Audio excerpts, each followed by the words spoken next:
This is the Music History Today podcast for December the 12th. On today's show, Ike Turner passes away, Ace Frehley nearly does, and Mick Taylor and Jim Morrison have finales of sorts.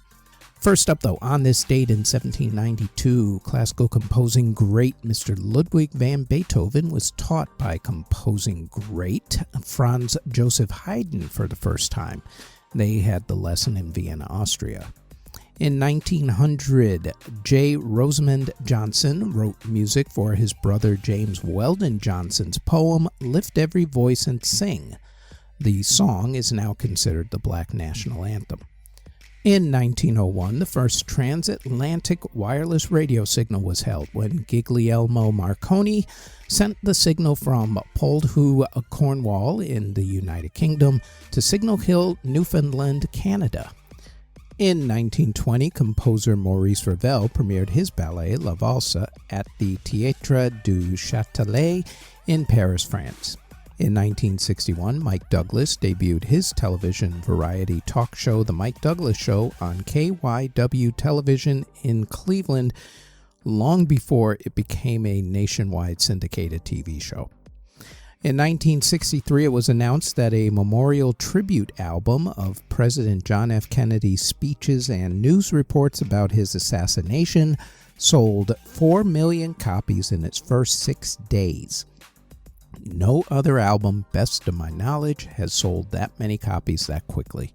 The album was released only a couple weeks after his death on November the 22nd, 1963 at Dallas, Texas.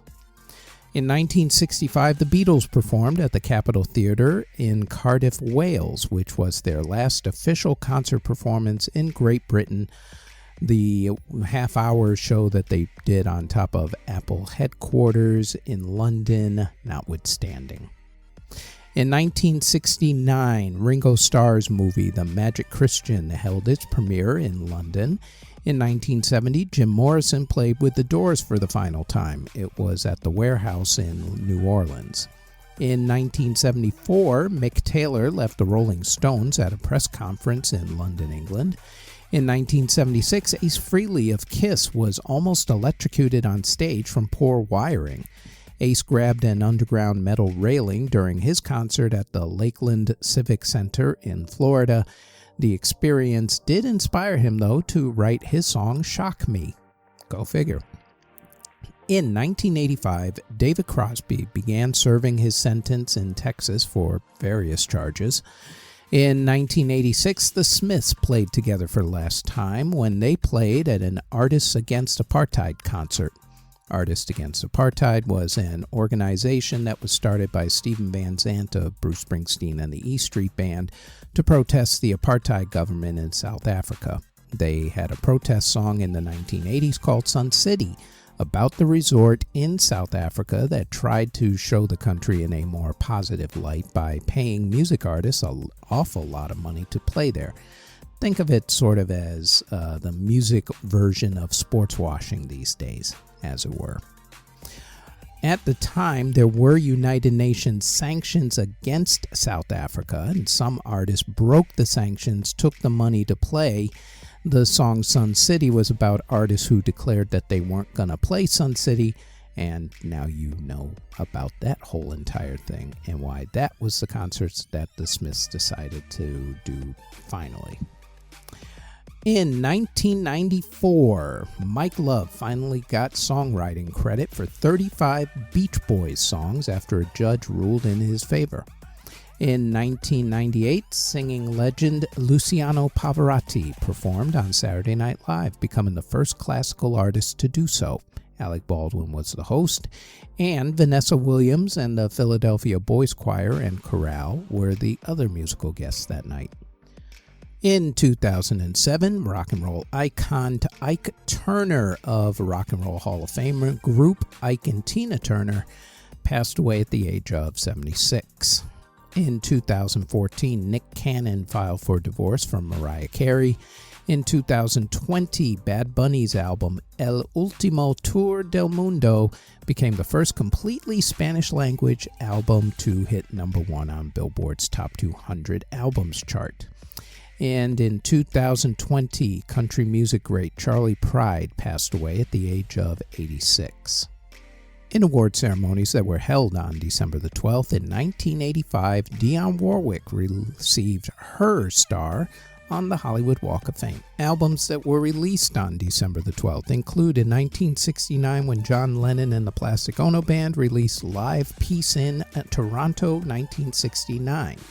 In 1975, Burning Spear released Marcus Garvey, but only in the UK on that date. Also in 1975, Ringo Starr released Blast From Your Past. In 1980, The Clash released the triple album Sandinista, but again, only in the UK on that date.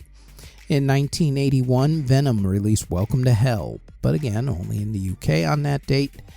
The next two albums were only in the UK as well. That would be 1983's The Falls, Perverted by Language, and 1989's UB40's Labor of Love 2. Singles that were released on December the 12th include in 1968 when Smokey Robinson and the Miracles released Baby Baby Don't Cry. In 1969, the Kinks released Victoria, but you guessed it, only in the UK on that date. In 1994, the Carpenters released Trying to Get the Feeling Again. In 2011, Ariana Grande released Put Your Hearts Up.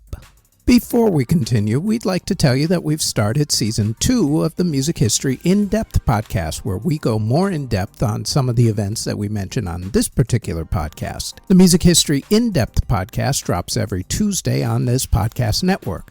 Now, back to the Music History Today podcast. Artists who were born on December the 12th include The Voice, the chairman of the board, old Blue Eyes himself, Mr. Frank Sinatra. And we briefly go over his life among a bunch of other things on this week's Music History In-Depth podcast, which has already dropped on this network.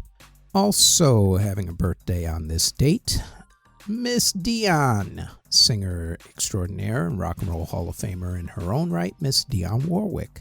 Also singer and percussionist Sheila E., Dickey Betts of the Allman Brothers Band, Dino Menegin of The Calling, Eric Schenkman of the Spin Doctors, Ralph Scala of Blues Magoos, jazz musician Tony Williams, jazz musician Grover Washington Jr., Terry Kirkman of The Association, singer extraordinaire Miss Connie Francis, jazz singer Joe Williams, Tim Hauser of Manhattan Transfer, Rob Tyner of MC5, Clive Bunker of Jethro Tull, Bruce Kulick of Kiss, Cy Kernan of The Fix, guitarist Reggie Young, Colin Hanton of The Quarrymen, Denny Diaz of Steely Dan, Dave Minichetti of Y&T, Malcolm Owen of The Ruts, Dan Hawkins of The Darkness, country music singer Katrina Elam, rapper Sky Katz, rapper Shy Glizzy, singer Dewin Polanco, singer Sungri of the group Big Bang, singer Adam B., and singer Marwa Loud. Artists who unfortunately passed away on December the 12th, other than the ones mentioned earlier, include violinist John Malchair, the Queen of Swing, jazz singer Mildred Bailey, singer and actor Jack Cassidy, musicologist Vinko Ganek, blues singer Clifton Chenier, singer and actress Ann Baxter, keyboardist Ian Stewart of the Rolling Stones, singer and actor Pinky Tomlin, jazz saxophonist Ronnie Ross, opera singer Mary Jared, trumpet player Mouse Randolph of the Cab Calloway Orchestra, country music singer Dave Dudley, jazz drummer Frank Isola, jazz clarinetist Kenny Davern, lead singer Pat Denizio of the Smithereens, singer and actor Danny Aiello, singer-songwriter Jack Scott, and the king of ranchera music, Mr. Vicente Fernandez. Next on the Music History Today podcast, it is December the 13th, when in 1989, Miss Taylor Swift was born.